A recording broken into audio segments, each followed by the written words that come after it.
Bonjour Audrey. Bonjour Olivier. Alors tu as écrit donc cette nouvelle qui a été sélectionnée pour l'anthologie Tomber les voiles, qui s'appelle Dame. M. Voilà.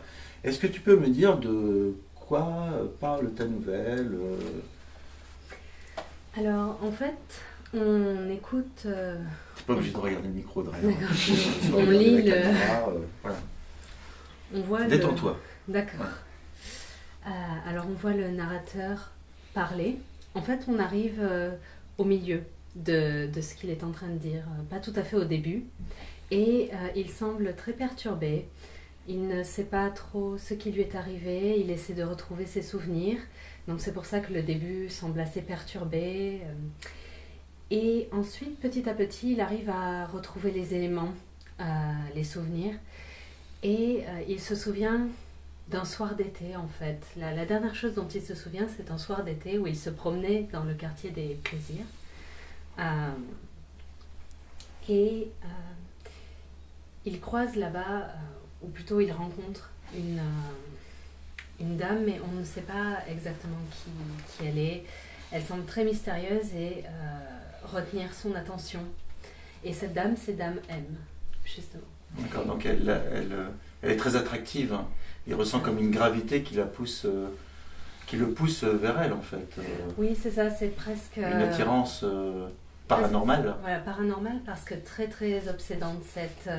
Cette femme l'intrigue plus que de raison, alors qu'il dit clairement qu'il avait l'habitude de se promener dans ce quartier, mais qu'il n'avait jamais vu cette femme avant, et petit à petit elle l'obsède. Et je n'en dis pas plus parce que justement c'est une nouvelle à chute, donc je ne veux pas révéler. Très bien. Quelle était ta première interprétation de la thématique Tomber les voiles? Quelle était la réflexion qui est née justement de cette thématique pour construire cette nouvelle et cette histoire? Alors la première fois en fait j'étais très très intriguée par le sujet parce que Tomber les voiles écrit de cette façon, je ne voyais pas trop comment l'aborder. Et ensuite petit à petit je me suis tournée vers les voiles en tant que tissu, puisque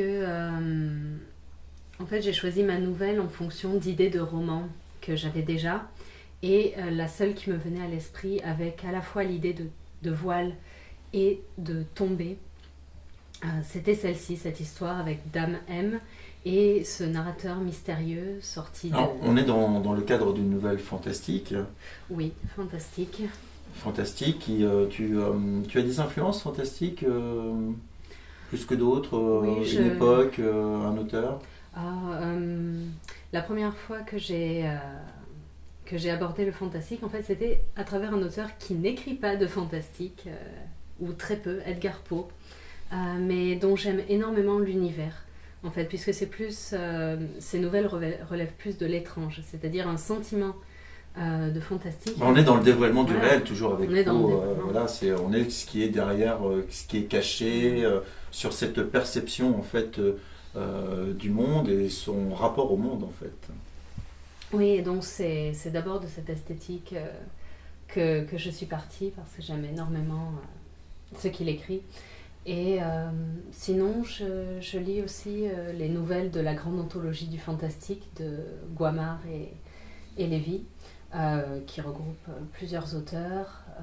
Je lis beaucoup de Stephen King, surtout ses nouvelles, quelques romans, mais surtout ses nouvelles.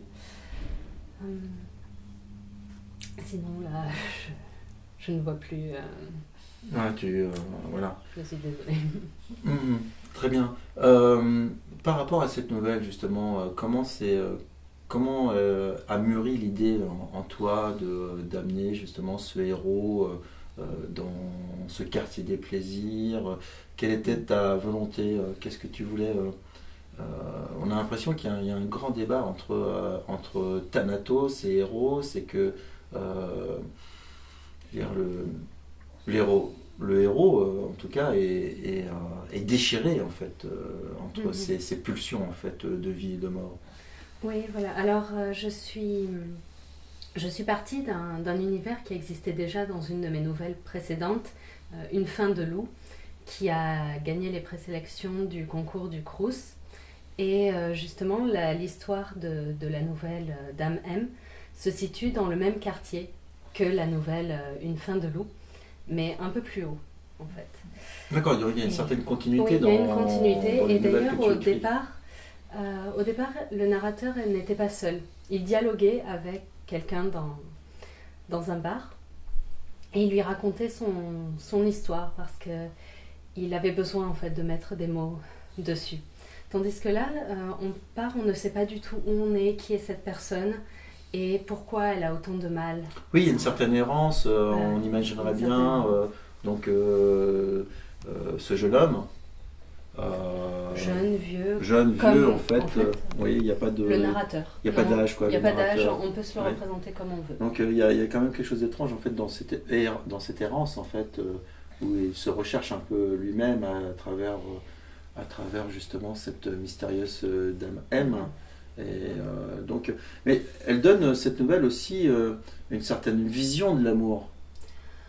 Oui, une certaine vision. Alors, je me suis appuyée pour le personnage de Dame M sur un conte qui est retranscrit par Clarissa Pinkola Estes dans Femme qui court avec les loups. Et c'est un conte inuit qui raconte l'histoire de la Dame Squelette. C'est une jeune femme, en fait, on ne sait pas ce qu'elle a fait de mal, mais son père, pour la punir, la noie dans une de toute façon, les femmes, tout est de leur faute. Hein, je veux dire, oui, on l'a appris depuis longtemps. Voilà, et là, ça ne change pas. Donc, quelle faute avait commis cette on ne sait jeune pas, fille en fait. On ne sait pas. Oui, parce que c'est original. C'est original. Oui. Non, en fait, ce n'est pas dit dans le conte. Il me semble qu'il y a des versions où elle s'était mise en couple avec un jeune homme que son père n'avait pas approuvé. Voilà. Et donc, elle meurt noyée, et un pêcheur vient complètement par hasard, un pêcheur comme le narrateur de ma nouvelle, qui est pêcheur, voilà. C'est sûr. Vient la repêcher. D'abord, il en a très peur, mais ensuite naît un amour entre les deux qui redonne à la femme squelette son corps. Et donc, il y a ce fond, en fait, de légende sur le lien entre la vie et la mort, c'est-à-dire ce cycle de vie, de mort, puis on passe à la vie à nouveau, qui est dans le personnage de Dame M. Oui, finalement, c'est une sorte de démonstration, en fait, où les deux protagonistes, en fait, finalement, sont attirés l'un vers l'autre, ont cette gravité d'aller l'un vers l'autre, et puis finalement, il y a cette espèce de pulsion qui les entraîne, et oui, il y a cette séparation qui intervient encore, parce que justement là, on atteint justement... donc on ne va pas révéler non plus la fin de l'histoire. Mais c'est vrai qu'au sein du narrateur, dès le début, et c'est pour ça qu'il a du mal à reconstituer ses souvenirs, il y a autre chose aussi, mais là je ne vais rien dire. Mais il y a clairement... il ne sait pas ce qu'il veut, en fait. Il ne sait pas encore. Et c'est le fait qu'il cherche. Il ne sait pas ce qu'il cherche. Et c'est pour ça qu'il il suit son raisonnement, en tout cas, toujours dans voilà, tout son parcours. Et il y a une succession de raisonnements et qu'il suit comme ça. Et c'est surtout qu'il ne sait pas, il est confronté à quelque chose de totalement nouveau, puisqu'il allait dans le quartier des plaisirs comme ça, pour se promener, ou même pour se perdre, peut-être aussi. Pour se perdre, pour se désennuyer, en fait, en compagnie de femmes. Et là, c'est la première fois, en fait, qu'il s'attache à quelqu'un et qu'il vient pour quelque chose. Mais pas forcément qu'il s'attache de façon affectueuse. Non, c'est quelque chose de plus il y a une curiosité, il y a une obsession. D'abord une curiosité qui se transforme peu à peu en obsession, et voilà. Et il y a parce qu'en fait, il voit en elle l'étrangère, en fait, celle qui est étrangère à lui tout le temps. Oui, et peut-être quelque chose qui est là au fond de lui et vers lequel il tendait au départ.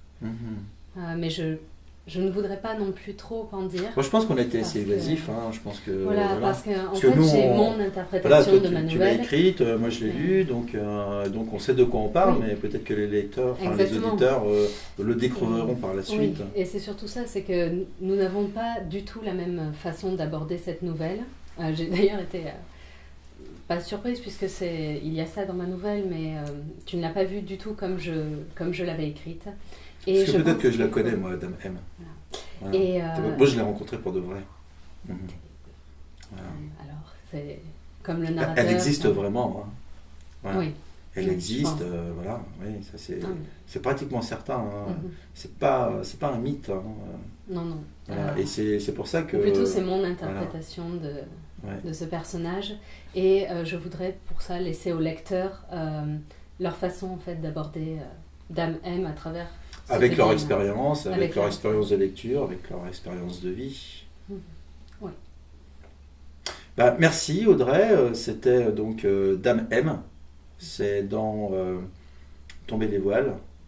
Donc tu penses avoir fait tomber le voile, Audrey Pas complètement, puisque le narrateur disait qu'il préférait le textile au tactile, donc pas tout à fait. Et puis je laisserai le lecteur décider s'il veut ou non voir ce qu'il y a derrière le voile. Très bien. Voilà. Bah, écoutez, bonne lecture. Et puis Audrey, bonne chance pour le premier saison 2018. Merci. Et je souhaite aussi une bonne lecture aux futurs lecteurs. Très bien.